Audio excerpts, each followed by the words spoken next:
Welcome back, guys, to another video. We are going to talk about how to change your mindset so that quitting porn will become easier instead of hard. And it doesn't just apply to quitting porn, but we're gonna specifically talk about quitting porn in this one. You have probably come to a point in life where you started to understand that mindset can be everything, right?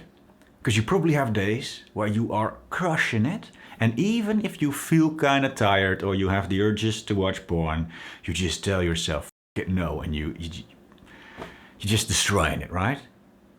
You manage to control yourself and you have a great day. But then there are other days where,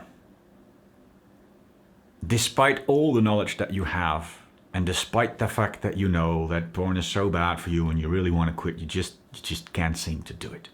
And you can see this behavior in other people as well, right? Some people are crushing it, some people just suck. No offense. We can all suck sometimes. So it's really the mindset that makes the difference. But some days you're in that right mindset, some days you're not. Some people seem to be in that mindset more often than other people. How does it work?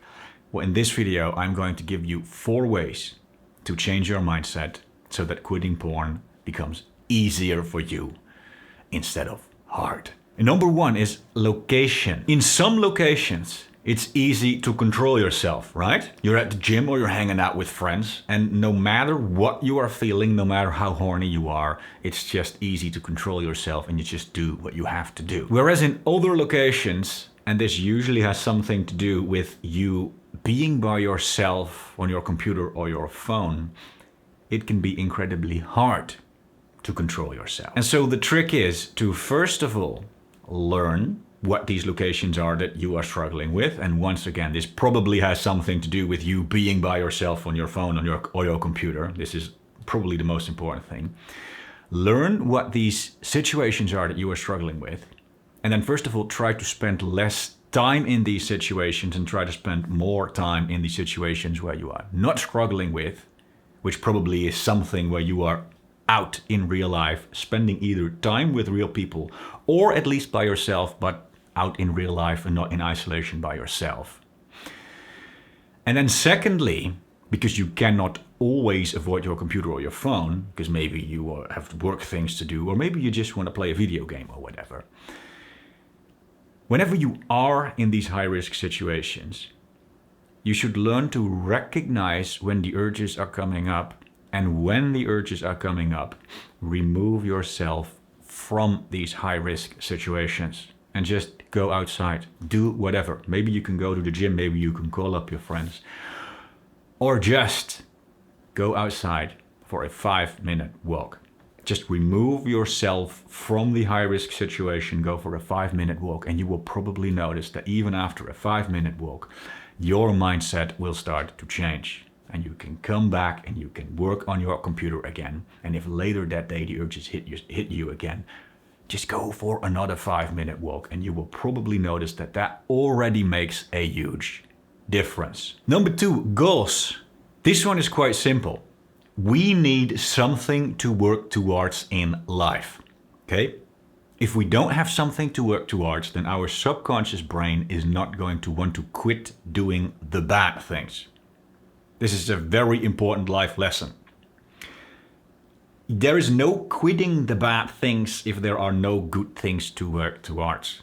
So spend some time thinking about what you want out of life, what your goals are, and write them down. And that takes us to number 3, lifestyle, because if you do not turn your goals into actual habits and actually start doing them, then your goals aren't really goals, but your goals are just dreams. And dreams are not enough. You need goals, not dreams, in order to really convince your brain that it's worth quitting the bad things. So think about what your goals are and turn them into simple habits that you can start doing today, or at least this week. And number 4, listen to other people. One of the best ways to change your own mindset is to be positively influenced by other people's mindsets. That's how it works. If we spend time with other people And when I say spend time, it doesn't actually have to be in real life, but it can also be digitally on a screen or listening to someone. But if we spend time with older people, we get influenced by their mindsets. And if that mindset is a positive mindset, we get influenced by it in a positive way. So start listening to or spending time with people that have a lot of control over themselves, that have a very positive outlook on life. People that work hard, people that are very disciplined. If you don't have any friends in real life that you can spend time with, then start listening to audiobooks of podcasts of these people. The more time you spend confronting yourself with these positive mindsets, the more you will start to adapt that mindset for yourself. If you want to have a little more help quitting porn, there's a link to my free mini course here in the description of this video.